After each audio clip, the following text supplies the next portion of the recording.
Good morning friends, I hope आप सब बहुत अच्छे से होंगे। दैनिक रोजगार समाचार डेली करंट अफेयर्स के सेशन में आप सबका एक बार फिर से हार्दिक स्वागत, खैर मकदम, मोस्ट वेलकम।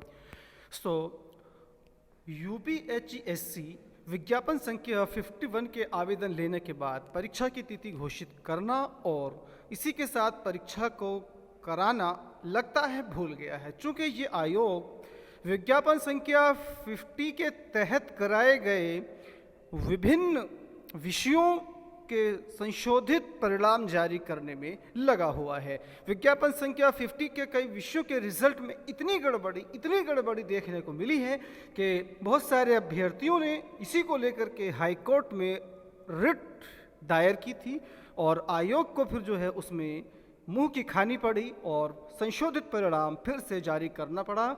और कुछ विषयों का संशोधित परिणाम अभी भी इस आयोग में अटका हुआ है, जिसको जारी करने को लेकर आयोग काम कर रहा है। इसी के चलते आयोग विज्ञापन संख्या 51 की परीक्षा तिथि घोषित करना, परीक्षा कराना भूल गया है।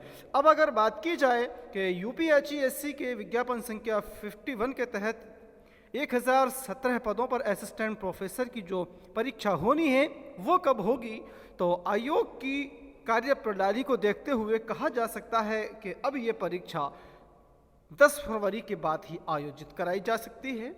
चूँकि दिसंबर अपने ख़त्म होने को है और अगर मान लिया जाए कि परीक्षा की तिथि घोषित अब कर भी दी जाती है तो कम से कम 1 माह का समय तो देना ही चाहिएगा और देना ही होगा, ताकि अभ्यर्थी जो है उसी के तहत अपनी प्लानिंग कर सकें।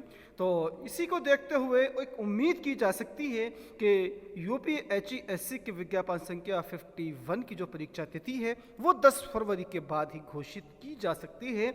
अब 10 फरवरी के बाद विभिन्न चरणों में 3-4 चरणों में ये परीक्षा आयोजित कराई जा सकती है, जो कि 15 मार्च तक जा सकती है। तो 10 फरवरी से 15 मार्च के बीच जो है हम इस परीक्षा की तिथि को मानकर चल सकते हैं और इसी के अनुरूप अपनी तैयारी को जो है हम अंतिम रूप दे सकते हैं।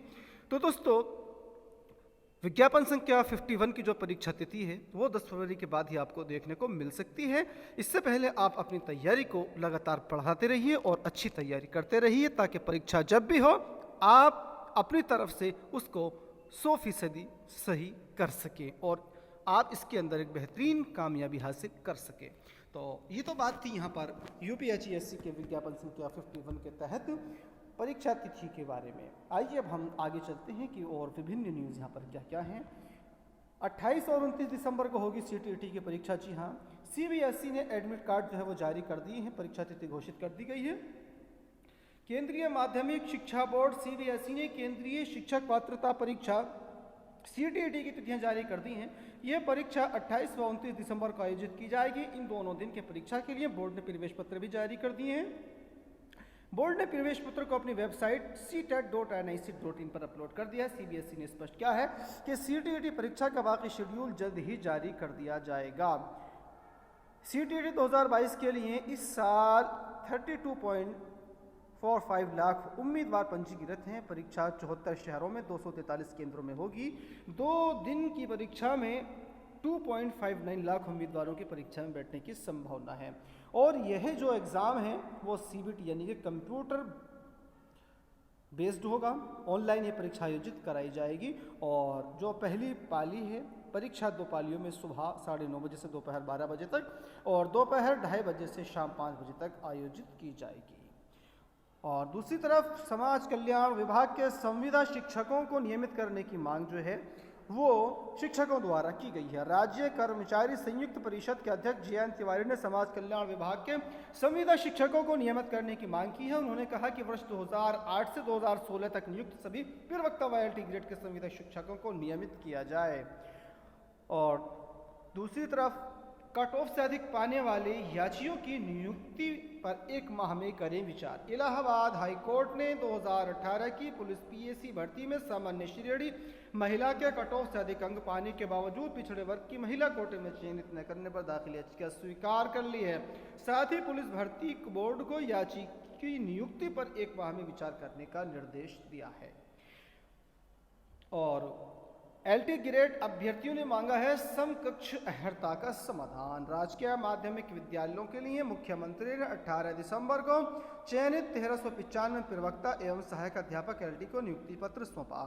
उनका पदस्थापन भी कर दिया, लेकिन इसके बावजूद विद्यालयों में रिक्त जो हैं वो पद पड़े हुए हैं। पद जो है बड़े पैमाने पर रिक्त हैं। निदेशालय ने रिक्त पदों के सापेक्ष अध्याचन उत्तर प्रदेश लोक सेवा आयोग को पहले भेजा था, लेकिन विशेष रूप से एलटी के कई विषयों में समकक्ष अहर्ता विवाद के कारण अध्याचन वापस कर दिया गया था। उसके बाद से समकक्ष अहर्ता विवाद का समाधान मांग रहे हैं, और जब ये समकक्ष अहर्ता विवाद का समाधान हो जाएगा, उसी के बाद यूपीपीएससी एलटी ग्रेड शिक्षक भर्ती का नया विज्ञापन जारी करेगा, जो कि तकरीबन 7000 पदों के समथिंग हो सकता है। और दूसरी तरफ एक बड़ी खबर आ रही है कि मदरसों में ईद रमज़ान के अवकाश में कटौती कर दी गई है। जी हाँ, सरकार द्वारा जो अनुदानित और मान्यता प्राप्त मदरसे हैं उनमें ईद रमज़ान के अवकाश में कटौती की गई है। मदरसा शिक्षा परिषद की वर्ष 2023 की अवकाश तालिका में सालाना अवकाश में 7 दिन की कटौती की गई है। All India Muslim personal law board के अध्यक्ष एवं नदवा प्रमुख मौलाना सैयद राबे हसन नदवी ने सोमवार को उनसे मुलाकात करने पहुंचे मदरसा बोर्ड के सदस्य कमर अली से अवकाश को लेकर के नाराजगी जताई है। तो ये पूरी डिटेल यहाँ पर दी गई है कि मदरसा बोर्ड की साल 2023 की अवकाश तालिका में 43 की जगह 36 सालाना अवकाश कर दिए गए हैं, जबकि शीतकालीन अवकाश 11 की जगह 10 कर दिए गए हैं। मदरसों में सालाना अवकाश जो होता है वो रमज़ान और ईद उल फित्र के लिए दिए जाते हैं। तो दोस्तों, इस वीडियो में इतना ही। वीडियो अच्छी लगे तो लाइक कीजिएगा, शेयर कीजिएगा, साथ ही साथ इसी तरह की दूसरे अपडेट्स पाने के लिए चैनल को सब्सक्राइब करना ना भूलिएगा। Thank you.